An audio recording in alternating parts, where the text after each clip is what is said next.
চৰকাৰখনৰ এটা দুৰৱস্থা আচলতে বদৰুদ্দিন আজমলে উদঙাই দিলে নেকি?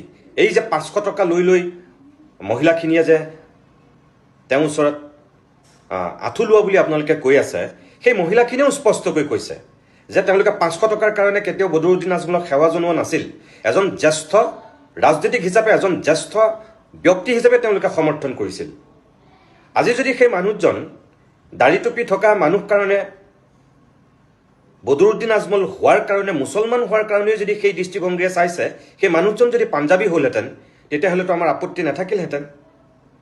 আৰু বদৰুদ্দিন আজমলক যদি এজন জ্যেষ্ঠ বুলি সেই মহিলাসকলে যদি সেৱা কৰিছিল, আৰু তেওঁলোকে ইতিমধ্যেই স্পষ্ট কৰিছে এজন জ্যেষ্ঠ ব্যক্তি হিচাপে সেই সময়ত তেওঁলোকে তেখেতক সেৱা কৰিছিল।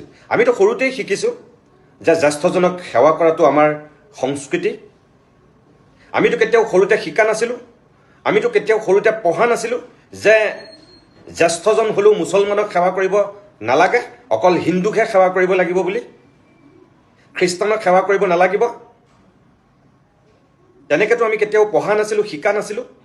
এতিয়া এইবিলাক কি কথা? যিজন ব্যক্তিয়ে প্ৰথম ৰাজনীতিক আমি ভাবোঁ যে 2.5 কোটি টকা সামগ্ৰী বিতৰণ কৰিম বুলি ঘোষণা কৰিছিল, তেতিয়ালৈকেতো কোনো এজন সাংসদ, মন্ত্ৰী, বিধায়কে তেনেকৈ এককভাৱে ক'ব পৰা নাছিল। তেতিয়া আপোনালোক ক'ত আছিল? সেই মানুহখিনিৰ ওচৰত সাহায্য বিতৰণ কৰাৰ পিছত, চিকিৎসা সামগ্ৰী তেওঁ লৈ বানাক্ৰান্ত ৰাইজৰ মাজত চিকিৎসা সাহায্য দিয়াৰ পিছত, সকলোখিনি হৈ যোৱাৰ পিছত এতিয়া আপোনালোকে সাৰ পাইছে বদৰুদ্দিন আজমলৰ বিৰুদ্ধে তেনেকৈ কথা ক'বলৈ। মানুহৰ মিনিমাম এটা লজ্জা থকা উচিত। আচলতে মিনিমাম এটা মানুহক আক্ৰমণ কৰাৰো এটা সীমা থকা উচিত বুলি আমি ভাবোঁ। এই কথাটো গ্ৰহণযোগ্য নহয়। আজিৰ স্বাধীনতা দিৱসৰ দিনটোত অন্ততঃ এনেকুৱা কথা কোৱাৰ অকণো মন নাছিল, কিন্তু এইকেইদিন কথাবিলাক শুনি, চাই, দেখি বৰ ভাল নালাগিল। সেইকাৰণেহে কথাখিনি ক'লোঁ। অকণমান আপোনালোকে বিবেচনা কৰি চাব। নকৈও নোৱাৰোঁ ফটা মুখ, ক'লেও লাগে ভকতৰ দুখ। অসমীয়াত এষাৰ কথা আছে। নাজানো মোৰ এই কথাখিনিয়ে কাক কেনেকৈ চুই যায়।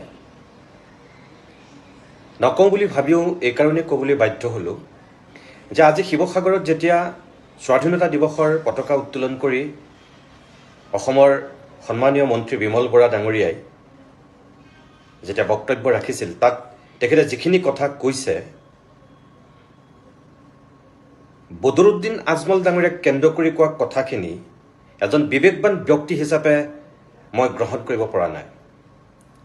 অলপতে আৰু এগৰাকী হিমন্ত বিশ্ব শৰ্মাৰ মন্ত্ৰীসভাৰ মন্ত্ৰীয়ে বদৰুদ্দিন আজমলৰ সন্দৰ্ভত কিছু কথা কৈছিল।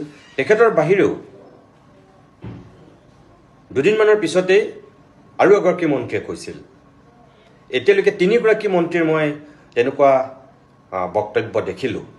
মোৰ প্ৰশ্নটো হ'ল, এতিয়া যে আপোনালোকে বদৰুদ্দিন আজমলৰ বান সাহায্যক লৈ তেনেকুৱাকৈ কথা ক'ব পাৰিছে, বদৰুদ্দিন আজমলৰ 500 টকাৰ ওচৰত জাতি বিক্ৰী নাযায় বুলি কৈছে, বদৰুদ্দিন আজমলক সেৱা কৰাক লৈ আপোনালোকে যিখিনি আক্ষেপ প্ৰকাশ কৰিছে, যেতিয়া বদৰুদ্দিন আজমলে শিৱসাগৰৰ বানাক্ৰান্ত ৰাইজৰ মাজত গৈ সাহায্য বিতৰণ কৰি আছিল, তেতিয়া আপোনালোক ক'ত আছিল? তেতিয়া আপোনালোকে কিয় ক'ব নোৱাৰিলে যে আজমলৰ সাহায্য নল'ব আৰু আজমলক ইয়াত সাহায্য বিতৰণ কৰিবলৈ দিয়া নহ'ব? আজি যিটো দম্ভালি মাৰি অসমৰ একাংশ মন্ত্ৰীয়ে এই গোটেই ঘটনাটোক লৈ ৰাজনীতিৰ মেৰপেচলি টানি আনিছে, এইটো উচিত হৈছেনে?